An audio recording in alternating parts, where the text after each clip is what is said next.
Welcome back. Welcome back, y'all. It's your boy Hicks. Back with another video. Today, man, we're gonna be reacting to Dave Chappelle Will Never Stop, man. What's it called? Man, I've been watching Dave Chappelle for a very, very long time. You know what I'm saying? Ever since I was a little kid. He's always been like my favorite comedian. You know what I'm saying? The Dave Chappelle show. Obviously his stand-up. You know, Dave Chappelle has always been in my top 5. You know, literally top 1. You know what I'm saying? But anyways, besides the point, we're going to be reacting to this today. And also, make sure you guys go like, subscribe, and also make sure you guys go hit that noti bell so you guys get notified every single time I post. You know what I'm saying? It's perfect. You know, it's a win-win situation for you and me. You know what I'm saying? You get to see me, and I get to see the views. You know what I'm saying? Go up, you know? But hey, man, make sure you guys go follow my socials down below. Make sure you guys go follow my Instagram and my TikTok and all that. You know what I'm saying? I will be posting on those. You know, I really want to come out with some more content on those and also more content on here. And guys, I just hit my milestone mark, bro. I hit 140 subscribers. You know what I'm saying? Make sure you guys just, you know, hit that subscribe button, man. Like it really helps me out. And also it puts me in the algorithm. And also what does put me in the algorithm is liking the video. You know what I'm saying? Make sure you guys go share my video and all that. And I've been enjoying the recent support that everyone has been bringing me, bro. Like, you guys are really like the best. You know what I'm saying? And whoever, you know, is sharing my content or whatnot, I appreciate you, okay? But let's get on to the video. Let's go. Laugh. The best comedians will make you laugh at things you are not supposed to laugh at. Iconic comedians will transcend the punchlines, challenge societal norms, transgress established boundaries, and continue to share their thoughts despite an uproar of negative criticism. Dave Chappelle is an iconic comedian, but he did not get there easily. There have been numerous attempts to silence Dave, whether it was a heckler, an angry journalist, or a multi-billion-dollar organization, but Dave was never willing to compromise his integrity. Not for one man, not for $1. His big break in Hollywood was when Universal Pictures bought a movie Dave and Neil Brennan wrote called Half-Baked. It's a silly stoner comedy reminiscent of Jay and Silent Bob that wasn't a huge hit, but the movie did gross $17 million against a $7 million budget and has become a cult classic since. 24-year-old Dave wasn't fully happy with the way the film came out, but he was extremely proud to have his movie on the big screen at such a young age. From there, he started pitching a television show to various networks. Fox was interested, but they worried the show casted too many black people. More specifically, they thought the female star of the show wasn't funny and they wanted Dave to recast her to a white actress. Dave simply denied, because this particular sitcom was based on his life, and he grew up in an all-black household. A few days after that meeting, Variety posted an article that claimed he was playing the race card. Dave said, "This network built itself on black viewers, and what they're saying is white people are narcissistic. They don't want to watch black people. They want to watch themselves. It tells every black artist no matter what you do, you need whites to succeed." Fox claims they were making a light suggestion to add a different perspective, a point of view that allows a larger audience to appreciate it. Most young people in the industry would just accept the request of a major corporation, but Dave was unashamed of his decision and was willing to tell the world exactly how he felt. "I felt like I was beaten up and completely degraded," he said. "It's disgusting, and it made me want to vomit." It pretty much took Dave one bad experience to know this whole Hollywood thing is overrated. To make matters worse, his father was on his deathbed. While traveling back and forth from LA to Ohio, he realized how much he loved the small town of Yellow Springs. He describes it as something so real in contrast to Hollywood's powerful illusion. Dave purchased a farm out in the town with 3,000 people because he can focus on his family and friends. He can have real, genuine interactions with people who aren't trying to gain something from him. Sadly, his father passed away at the young age of 59. William David Chappelle III was a veteran, college professor, and an organizer in the civil rights movement in Ohio. Dang. Although young Dave lost the man he would go to for 59, yo, that's sad, y'all. Y'all gotta cherish, like, for real, cherish life, man, because it can be over in the split second, bro. And also for the loved ones that's around you, bro, like, just cherish them, bro. Like, you never know. You feel me? And knock on wood, you know what I'm saying? But, bro, man, for real, y'all, just cherish it, because you never know when it's going to be your last. For all of his advice, he knew that his father would want him to stand up and speak out for what he thought was right. Dave was not going to let anyone walk all over him, because Comedy Central was about to try their best at controlling him. Dave was convinced that after his father had passed, he was done with the show business, and he was just going to do stand-up. His first hour-long comedy special, Killin' Them Softly, released on HBO, and many consider this to be one of the best stand-up specials of all time. People knew Dave was a generational talent. He knew it. He could not give up on this dream. He started writing a variety show with various skits and sketches that were personal and relatable to the common man. He knew he had something big, and after a few years in 2003, he decided to pitch a new show titled The Chappelle Show, which got picked up by Comedy Central for 2 seasons. The Chappelle Show is regarded by many as the greatest sketch comedy show in history. Dave would open the show performing stand-up to a live audience and then shift the joke into a pre-recorded sketch. All of his bits were rooted in a great deal of irony, basically conveying the exact opposite of what you would expect. And people don't remember this, bro. Like, this show made a lot of people famous, with people trying to do skits as well too. Like, Key and Peele is one of another funny, like, skit type of show and all that. Like, Key and Peele is, like, funny, right? But this is the epitome of, like, not caring about what anybody says, right? This show really shows it, bro. Like, man, y'all gotta really watch this show, man. For real. Like this employee training video that teaches you exactly how to get fired. This is the first episode. Getting to work. First of all, never show up on time. He created characters that would earn die-hard fan bases, like Tyrone Biggums, who was, well, pretty much just a crackhead. He's a or meme. Clayton Bigsby, the world's only black white supremacist. Due to his blindness, he didn't know that he was actually black. Sometimes his characters were just over-exaggerated versions of real people, like Lil Jon or Rick James. I'm Rick James. Enjoy yourself. Edgy isn't even a good enough word to describe Dave's humor. He was way over the edge with some of these bits. The most shocking of them all was perhaps the Hard R family, a rich suburban white family whose last name is the racial slur. Morning, niggas. Why, it's Clifton, our colored milk man. And it's my favorite family to deliver milk to. The niggas. The very first episode of Chappelle's Show tackled an extremely risky subject, basically becoming a mission statement for the program. If you don't like this, you won't like anything else. Something like The Chappelle Show will never air on TV ever again, Oh, no, but at the time, never. people loved it. Now, even in 2004, the mainstream media was against shocking, vulgar, and risky entertainment, but they had a little tolerance. The solution back then was put it on after hours, like after 9 p.m. when the kids are asleep. The Chappelle Show averaged 3.1 million viewers per episode in 2004, just shy of Saturday Night Live's 3.7 million. However, Dave's impact on culture at that time far exceeded SNL. He was a superstar comedian at a time where comedy was missing superstars. Dave's show saved Comedy Central from failing and made them a ton of money. Chappelle Show Season 2 Uncensored has broken both the first day and 7-day sales records for TV on DVD, with close to 500,000 units sold on its May 24th release date and more than 1.2 million units sold in its first week out in the market. Chappelle Show. And rappers not even selling like that. You telling me a whole comedian was selling like that? Yeah, I'm telling y'all, he is one of the pioneers of comedy. And for people to say like, oh, his viewpoints was very, like it was only directed to one crowd. Okay, if it was only directed to one crowd, why were you laughing literally the other day, bro? Come on, man. Like, if any sane person watches Dave Chappelle, they will get some laughter out of it. They know.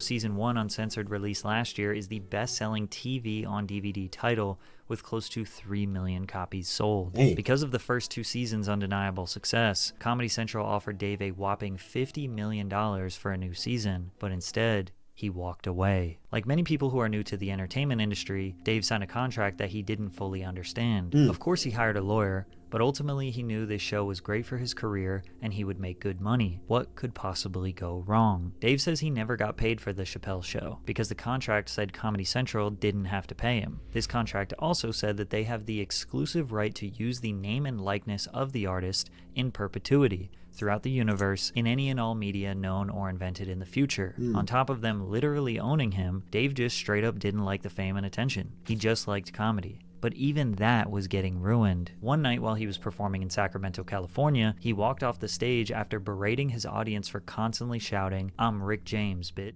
which had become a catchphrase from the popular Rick James sketch on his show. "Stand-up is the most important thing I do, and because I'm on TV, you make it hard for me to do it," he said. "The show is ruining my life," Chappelle told the crowd. Besides requiring him to work 20 hours a day, it has made him a star, which has resulted in the inability of fans to treat him as an individual. So when Comedy Central offered him $50 million, it came with stipulations. He had to get approvals on certain jokes. He didn't have full creative control, and they worked him like a dog. It wasn't worth the money. So one day, he just walked off set and moved to South Africa, desperate to get as far away from Hollywood as possible.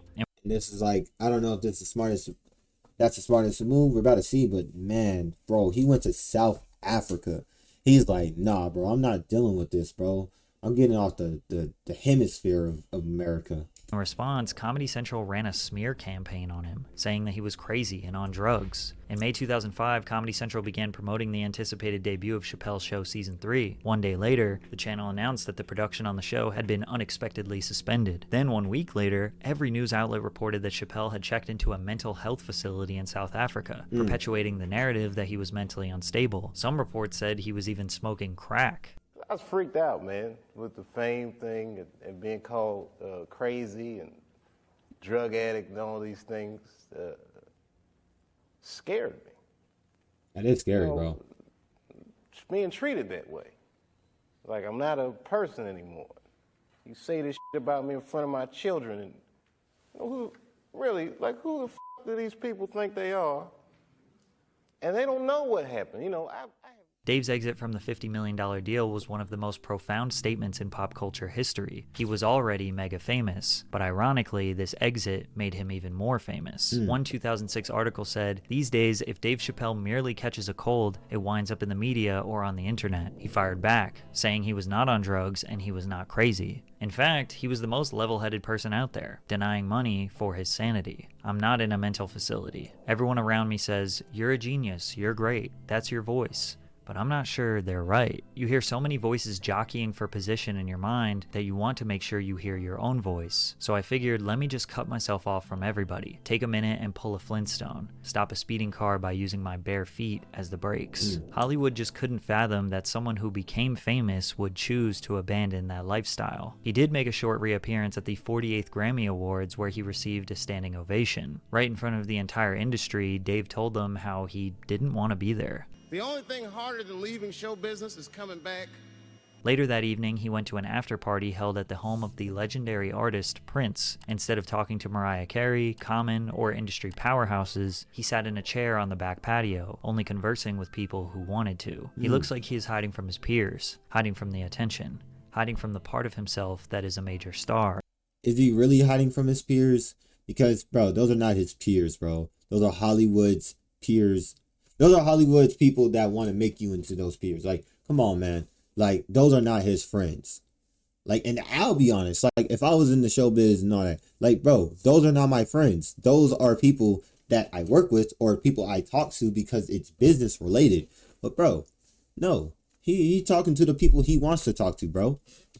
Dave said, "This ain't really my thing." After that night, Dave realized it was time to disappear, and he did just that. And nobody really heard from him for many years. What did you do for those 10 years? It was a humble existence. I had young children. I was raising my kids. I was living a suburban life. And then every once in a while, I get this feeling like I'm the funniest guy. I got to get out there. And I would like fly to Denver, do a week in Denver or something. And that's when you would read I was doing like these 6-hour shows. I performed like I was desperate for it. I loved it. Yeah. He rode across the country on a motorcycle, focused on raising his children, maintained good standing relationships with his friends. He lived an extremely normal life, just like me and most of you watching this video. Dave would only make selective appearances from 2005 to 2016. He had a few random stand-up performances here and there. One of them even broke a world record. A 6-hour and 7-minute set at the Laugh Factory became the longest comedic performance in history. He performed at the Oddball Comedy Tour in 2013, doing large arenas around the country. In Hartford, Connecticut, he was booed and heckled during his entire set. Until he left the stage saying this crowd was the worst one he had seen in his whole life. This bomb made Dave realize he was rusty, and he needed to get back to being funny again. So in 2014, he made a grand comeback by headlining 10 nights at New York City's iconic Radio City Music Hall. The buzz surrounding his return grew as he was interviewed on various late-night talk shows. Dave rocked the sold-out crowds every single night, selling over 60,000 tickets in total. These unforgettable shows marked his official return to the spotlight after his prolonged absence. Dave achieved legendary status just from his Comedy Central show and one stand-up special. The comedy community as a whole was honored to have him back. He hosted Saturday Night Live during election weekend when Trump won in 2016. Donald Trump, he did it. He's our president. I feel bad saying it. I'm staying in a Trump hotel right now. I don't know if he's gonna make a good president, but he makes a swell hotel suite, I'm gonna tell you that. Housekeeping comes in the morning, cleans my room, and I just, hey, good morning, housekeeping. Grab a big handful of pussy, say, you know. Boss said it was okay. Citizens feared that the new president was going to destroy this country. Dave was skeptical, but ended his monologue with this message. I'm wishing Donald Trump luck, and I'm gonna give him a chance. And we, the historically disenfranchised, demand that he give us one too. Thank you very much.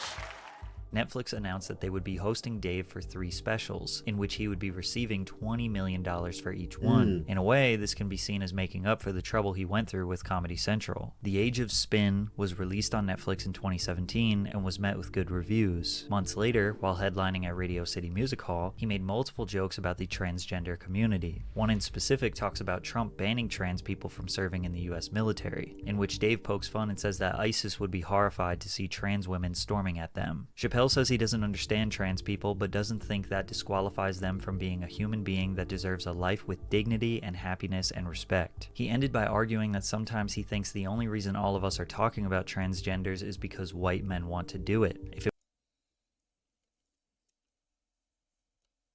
it was just black people and Mexicans like, hey y'all, we feel like girls inside, they'd be like, shut up, no one asked you how you felt. Dave received a lot of criticism, with many citing that it doesn't matter he is joking because they are rooted in bigotry and overgeneralizations, or they say he shouldn't joke about a topic he is uneducated on. This back and forth just perpetuated more jokes and commentary from Dave. It became a bulk of his material. You know who hates me the most? The transgender community.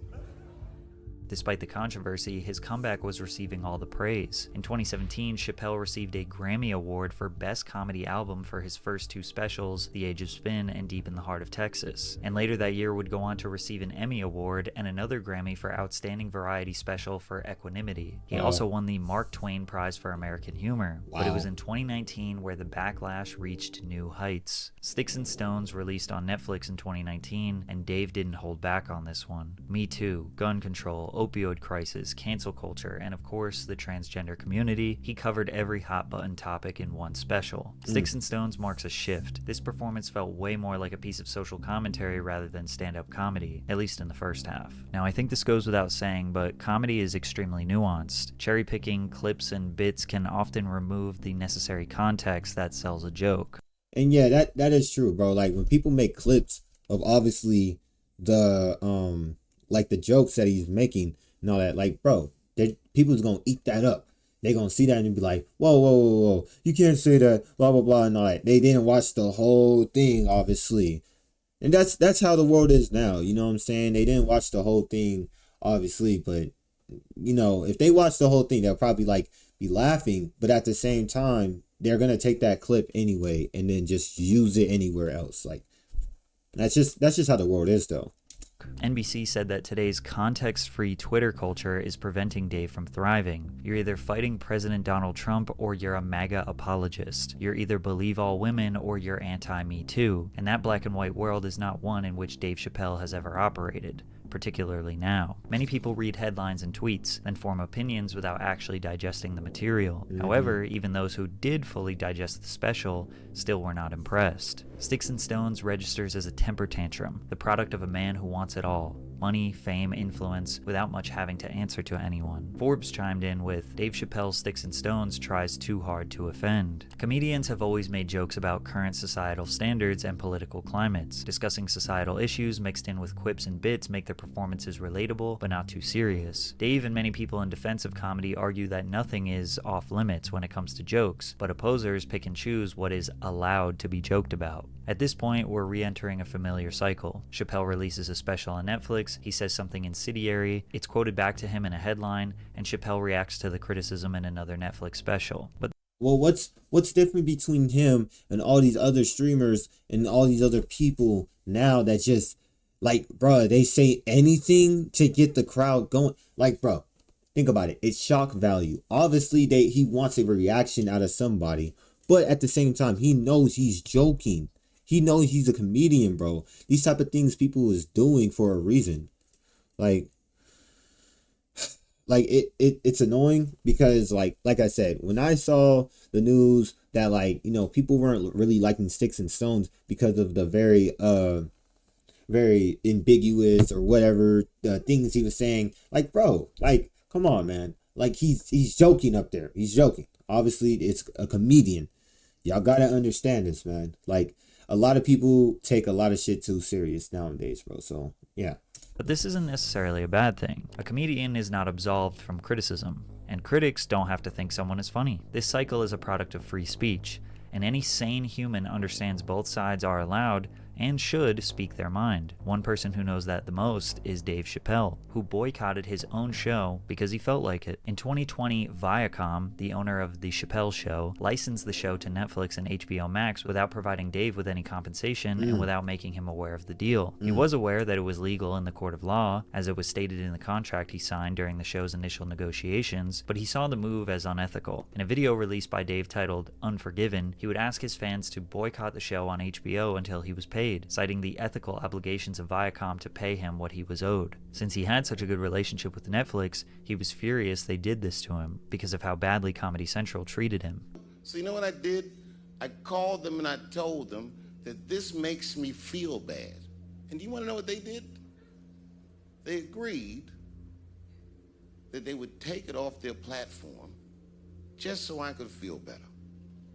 That's why I with Netflix. Dave and his fans praise Netflix for removing the show based on his feelings, but they were shocked when members of the trans community tried to get Dave's special removed because he hurt their feelings. The Closer was his 2021 Netflix special where he again made jokes about trans people, as well as anti-gay jokes and defending TERFs. He stated in the special that gender is a fact. In the special's closing moments, he tells a story about his friend Daphne Dorman, who was a trans woman and stand-up comedian, that defended Dave from criticism in his previous special, Sticks and Stones. Punching down requires you to consider yourself superior to another group. Dave Chappelle doesn't consider himself better than me in any way. He isn't punching up or punching down. He's punching lines. That's his job, and he's a master of his craft. Dave claimed that Daphne Dorman received so much hate from her own community that she died by suicide 6 days after the special. Right-wing media went into a frenzy saying the trans community are hypocrites and will destroy their own people. However, there is little evidence that supports Daphne's expiration has anything to do with hate. Back in 2019, that tweet had just 12 replies. Another tweet supporting Chappelle had 9. The Instagram post in which she declared her friendship with Chappelle doesn't have any critical replies. Comments on her Facebook post announcing that she was opening for Chappelle are uniformly positive. So are the ones on Reddit after she posted about it there. She doesn't appear to have said anything on Twitter or Facebook about receiving abuse. Her suicide note doesn't mention bullying, nor do any of the obituaries written after her death. Because of this, many people thought Dave was using someone's death to his own benefit, and the trans community were tired of Dave. Netflix employees interpreted The Closer as hate speech, and 65 employees participated in a walkout in protest of the company. The protest garnered a lot of support online.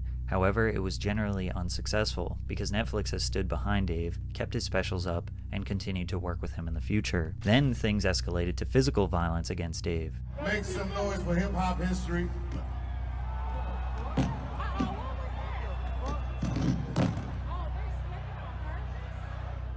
Isaiah Lee was the name of the suspect who later admitted why he attacked the comedian. I identify as bisexual, and I wanted him to know what he said was triggering. I wanted him to know that next time he should consider first running his material by people it could affect. Isaiah Lee has also Like, bro, shut up.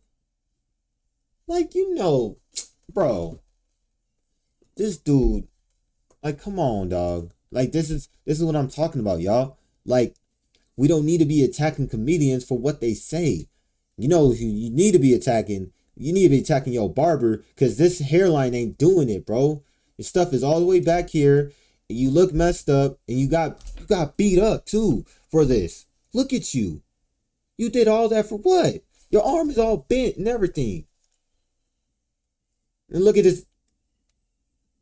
Who later admitted why he attacked the comedian. I identify as bisexual, and I wanted him to know what he said was triggering. I wanted him to know that next time he should consider first running his material by people it could affect. Isaiah Lee has also been charged with attempted murder after stabbing his roommate. In a last effort to take down Dave, a venue in Minneapolis canceled a sold-out show of his hours before the doors were set to open. We believe in diverse voices and the freedom of artistic expression, but in honoring that, we lost sight of the impact this would have. The event was moved to a smaller venue in the same city and sold out 2 shows back to back. It seemed like the more backlash Dave got, the more it would ultimately help his career. The Closer was nominated for an Emmy for Outstanding Variety Special. To close out the year, Dave took the stage on SNL and delivered the show's opening monologue. And yes, he faced even more controversy. Recently, Kanye West had went on an anti-Semitic rant on social media, to which Dave responded with, I denounce anti-Semitism in all its forms.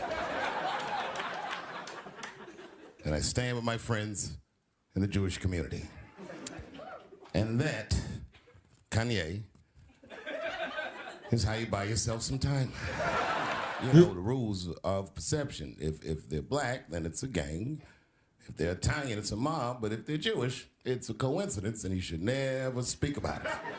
Despite Dave obviously disagreeing with Kanye, his jokes entertain the possibility that some of what Ye said holds an ounce of truth, which led to even more critics calling Dave anti-Semitic. He ended the monologue with a message. It shouldn't be this scary to talk about anything. It's making my job incredibly difficult. And to be honest with you, I'm getting sick of talking to a crowd like this. I love you to death. And I thank you for your support. And I hope they don't take anything away from me. Whoever they are. Some people think that Dave's legacy has been tainted by hardcore transphobia, or trying too hard to be controversial. Even though his comedy has always towed the line as to what is socially acceptable, Dave has benefited. Like, bro, he made a whole episode. You guys know the rest. Bro, the family, come on, man. Like, he's aimed this for a very, very, very long time, bro. So, now, people are saying anti-Semitic and all that. Look, a lot of his jokes, they could be a little forward and a little bit outlandish. But, bro, come on, man.